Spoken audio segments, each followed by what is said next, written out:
Bonjour, aujourd'hui on va s'intéresser à un sujet très important dans la stratégie marketing. Il s'agit de la segmentation stratégique. Donc on va essayer de répondre à trois petites questions très importantes concernant ce sujet. D'abord, qu'est-ce que la segmentation stratégique? Et puis, pourquoi nous devons faire une segmentation stratégique? Et enfin, comment faire une segmentation stratégique? Alors, pour notre première question, qu'est-ce que la segmentation stratégique? On va dire que l'ensemble des activités des entreprises doivent être segmentées, découpées en un ensemble d'activités homogènes. Des activités qui ont les mêmes ressources, qui partagent un savoir-faire et destinées à une clientèle déterminée. Donc, soi-disant, on va se structurer sous forme de domaine d'activité stratégique avec des facteurs clés de succès qu'on va expliquer par la suite et destinés à une clientèle bien déterminée. Deuxièmement, pourquoi faire une segmentation stratégique? Comme vous savez, l'ensemble des entreprises, ils ont plusieurs activités dans lesquelles ils s'investissent. Alors, comment savoir quelle est l'activité la plus rentable? Comment bien déterminer mes concurrents?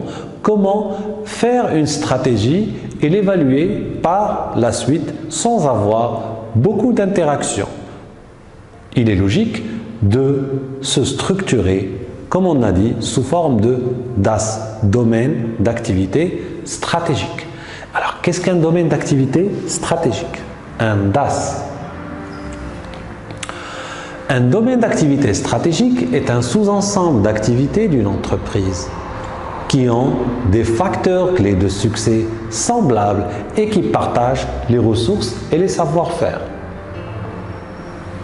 Chaque DAS aura ses propres facteurs clés de succès. Et qu'est-ce qu'un facteur clé de succès?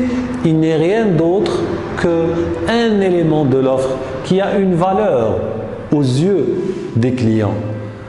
Cette valeur peut être dans la chaîne conception, production, distribution du produit ou du service et qui permet de créer un avantage concurrentiel. Donc concrètement, le facteur clé de succès, c'est quoi? C'est un élément de l'offre qui a de la valeur pour le client. Quand je dis le client, ça peut être l'acheteur, ça peut être le consommateur, ça peut être le prescripteur. Alors où se trouve cet avantage-là? Dans la chaîne verticale, conception, production et distribution. Et ce facteur clé de succès qui va être la source de l'avantage concurrentiel. Et cet avantage concurrentiel qu'on cherche tous, un avantage concurrentiel, il va certainement se traduire sous forme de part de marché. Cette part de marché qui va nous permettre de réaliser un chiffre d'affaires. Et ce chiffre d'affaires, c'est celui qui va nous permettre de dégager des résultats. Bien évidemment, le résultat va rémunérer l'investissement, donc le retour sur investissement, et il va aussi nous permettre de développer nos DAS, soit ce DAS, soit un autre DAS, selon le cas. Donc voilà le schéma qui synthétise un petit peu la situation. Nous avons un domaine d'activité stratégique. Ce domaine d'activité stratégique a des facteurs clés de succès qui nous permettent d'avoir un avantage concurrentiel. L'avantage concurrentiel va nous permettre d'avoir une part de marché. Celle-ci va se traduire par un chiffre d'affaires et le chiffre d'affaires va nous donner un résultat qui va, soi-disant, être redistribué, soit pour les actionnaires une partie et une autre partie va aider l'entreprise à aller davantage et à se développer. Pour notre troisième question, comment faire une segmentation stratégique?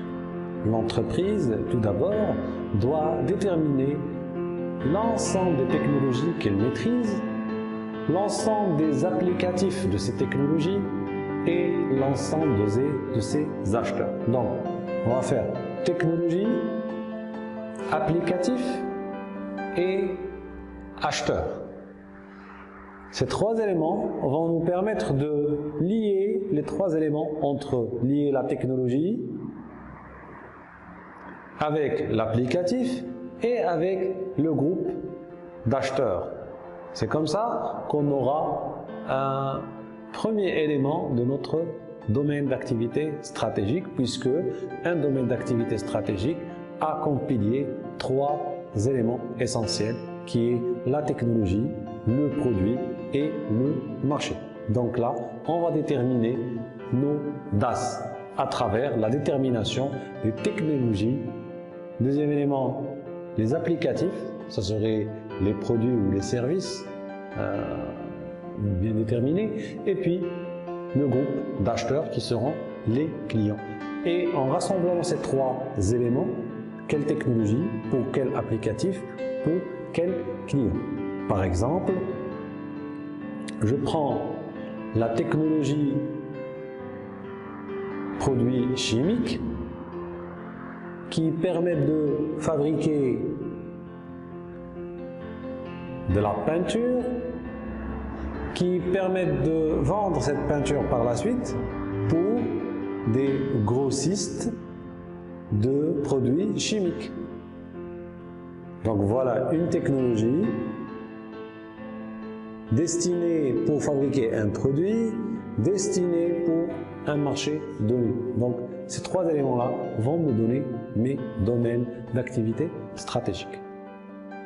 Une fois que j'aurai mes domaines d'activité stratégique, il est essentiel maintenant de rassembler ce qu'on appelle une base stratégique. Une base stratégique. Alors qu'est-ce qu'une base stratégique? La base stratégique, c'est un ensemble de domaines d'activité stratégique entre lesquels existent des partages de ressources ou partages de savoir-faire ou des effets d'image ou des complémentarités de gamme. Donc c'est maintenant que je vais structurer toute l'activité de l'entreprise sous forme de base stratégique, domaine d'activité stratégique qui donne des facteurs clés de succès qui seront destinés à des segments de marché et par la suite à des micro-segments de marché. Donc voilà, j'ai ma segmentation stratégique des activités de l'entreprise.